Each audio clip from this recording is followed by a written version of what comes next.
পৃষ্ঠা 27।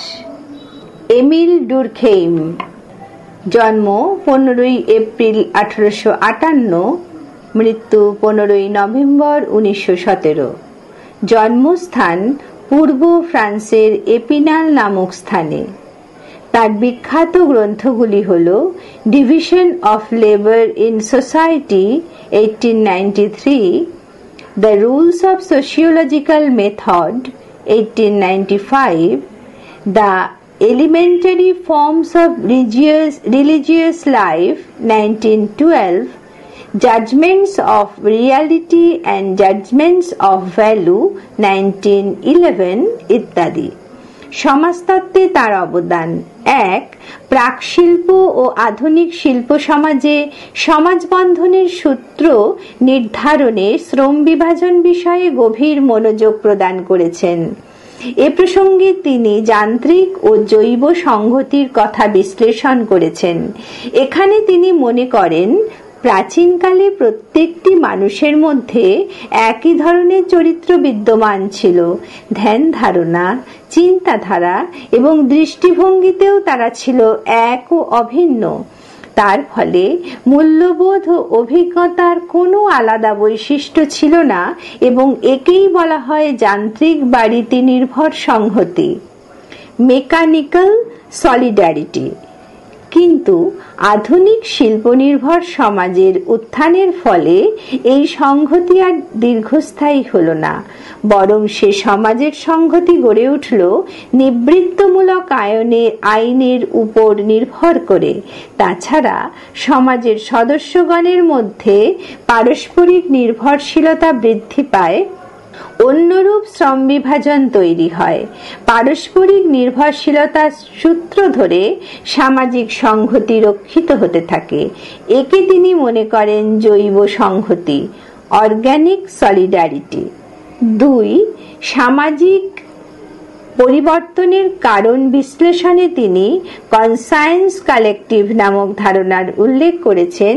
এই conscience collective বা সামগ্রিক বিবেকবোধের অর্থ হল মানবজাতির বিশ্বাস, ধ্যান ধারণা ও ভাব প্রবণতার সমষ্টি, যা যে কোনো সমাজের নাগরিকের মধ্যেই বিদ্যমান। এই হলো এক নিজস্ব অস্তিত্ব সম্পন্ন নিরূপক পদ্ধতি। 3. আধুনিক শিল্প সমাজের অন্যতম সামাজিক ব্যাধি আত্মহত্যা বা সুইসাইড সম্পর্কে তিনি আত্মহত্যাকে 3 ভাগে ভাগ করে দেখিয়েছেন: আত্মকেন্দ্রিক আত্মহত্যা, ইগোইস্টিক সুইসাইড, পরার্থে আত্মহত্যা, অল্ট্রুইস্টিক সুইসাইড ও বিষণ্ণতা বোধের ফলে আত্মহত্যা, অ্যানোমিক সুইসাইড। 4. তিনি সামাজিক ঘটনাবলীর প্রভাব বিষয়ে সমাজকে মানুষের নিয়ন্তা হিসাবে মনে করেন। তার মতে প্রতিটি কাজ ও চিন্তার কোনো না কোনো সামাজিক হেতু থাকে। তিনি মনে করেন সামাজিক ঘটনা মানুষের ইচ্ছায় ঘটে না, মানুষ সমাজের ঘটনা সৃষ্টি করে না, বরং স্থিত ঘটনার সাথে খাপ খাইয়ে নেয়। সামাজিক ঘটনা ব্যক্তির আচরণকে নিয়ন্ত্রণ করে। 5.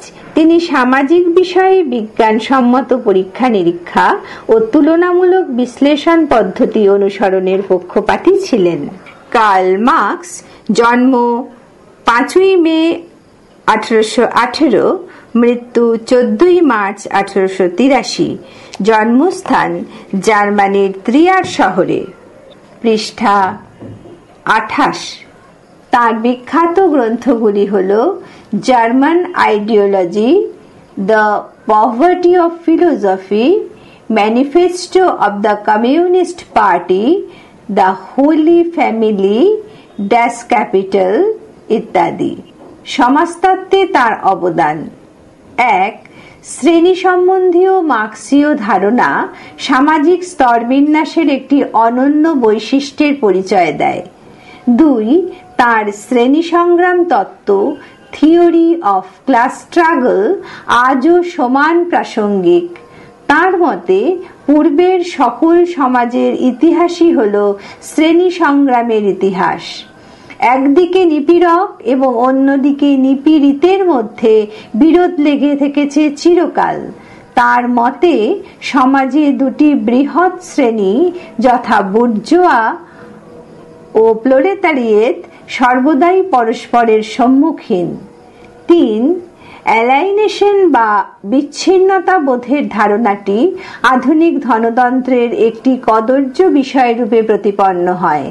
তিনি পুঁজিবাদী উৎপাদন ব্যবস্থা বিশ্লেষণ করে দেখেন যে অতিরিক্ত শ্রম বিভাজনের ফলে শ্রমিকরা উৎপন্ন দ্রব্য উৎপাদন ব্যবস্থা তার নিজস্ব সত্তা শ্রম থেকে এবং সহকর্মীদের থেকে বিচ্ছিন্ন হতে থাকে। 4. সামাজিক পরিবর্তনের প্রশ্নে marks revolutionary change through class struggle এই ধারণাটি ব্যক্ত করেন।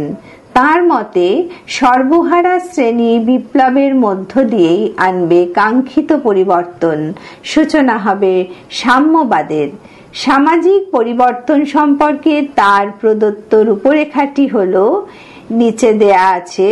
প্রথমে ওপরে লেখা আছে আদিম সাম্যবাদ ব্র্যাকেটে শ্রেণীহীন সমাজ, তারপরে এসেছে দাস প্রথা ব্র্যাকেটে মালিক, সেখান থেকে অ্যারো চিহ্ন দিয়ে দ্বন্দ্ব, আবার দাস লেখা আছে, দ্বন্দ্বের দিকে সেই অ্যারো চিহ্নটি আছে।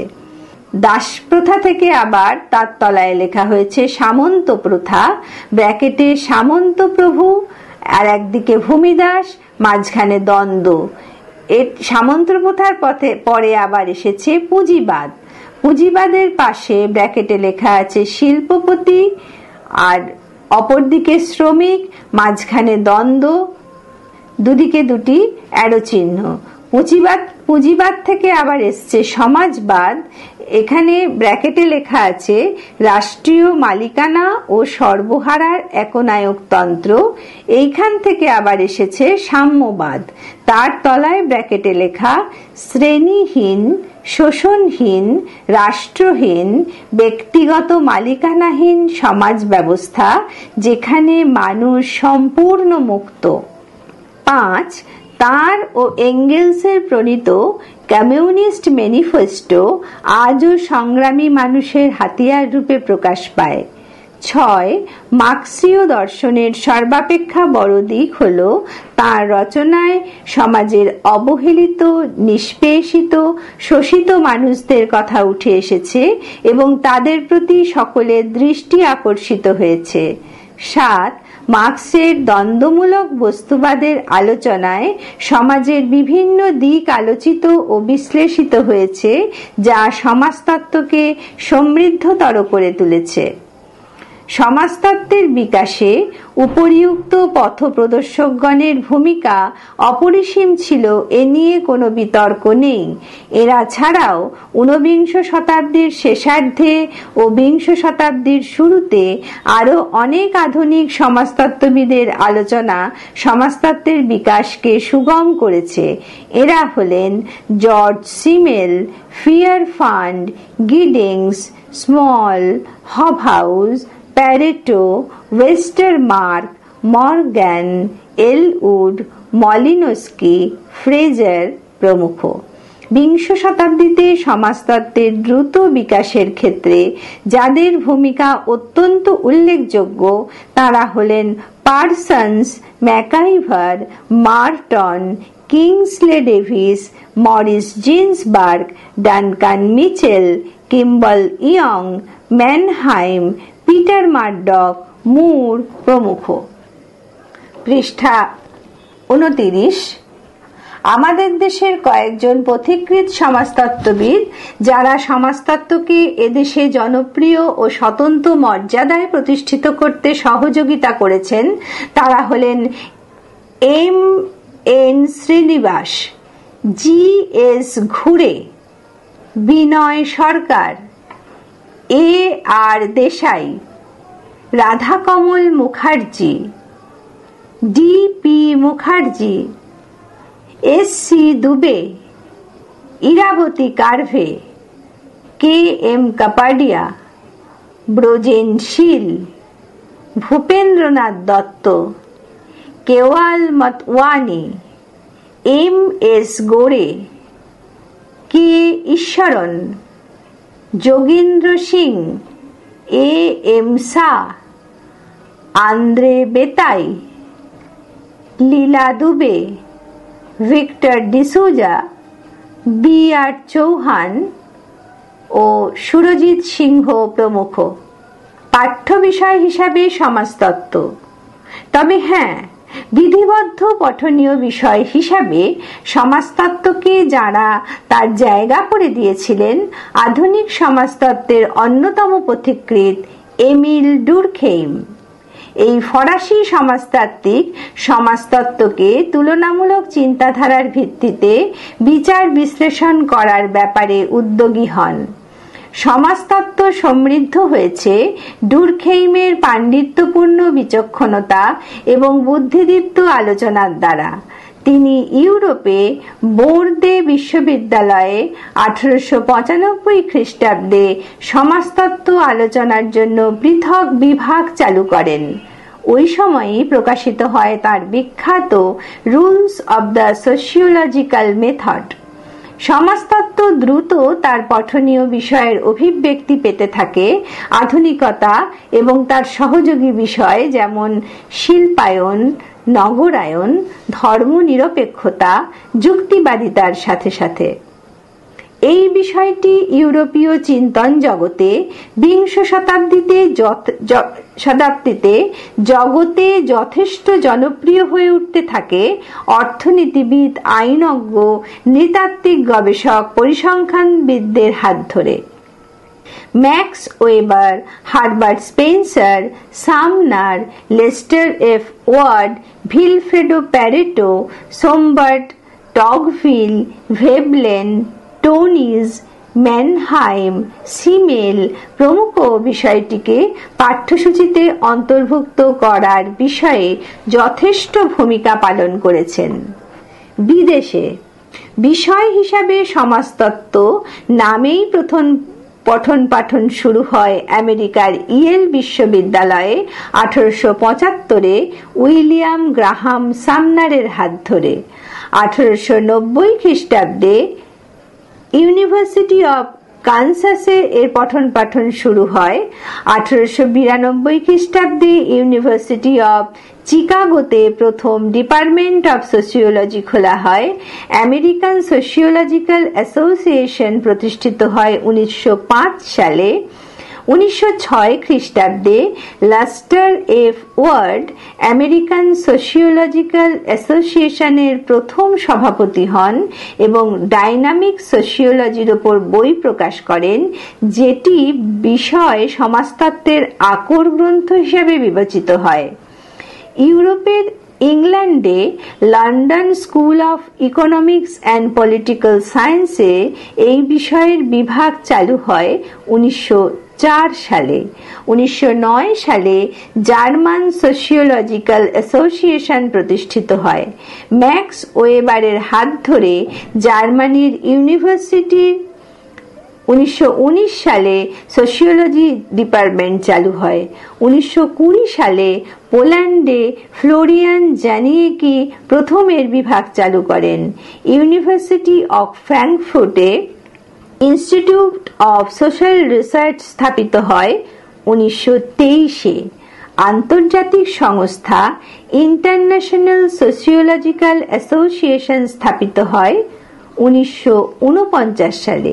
এখানে উল্লেখ্য, ইতোমধ্যে বহু কলেজ, বিশ্ববিদ্যালয়ে এর পঠন পাঠন চালু হলেও এর পৃথক বিভাগ স্থাপিত হয়নি।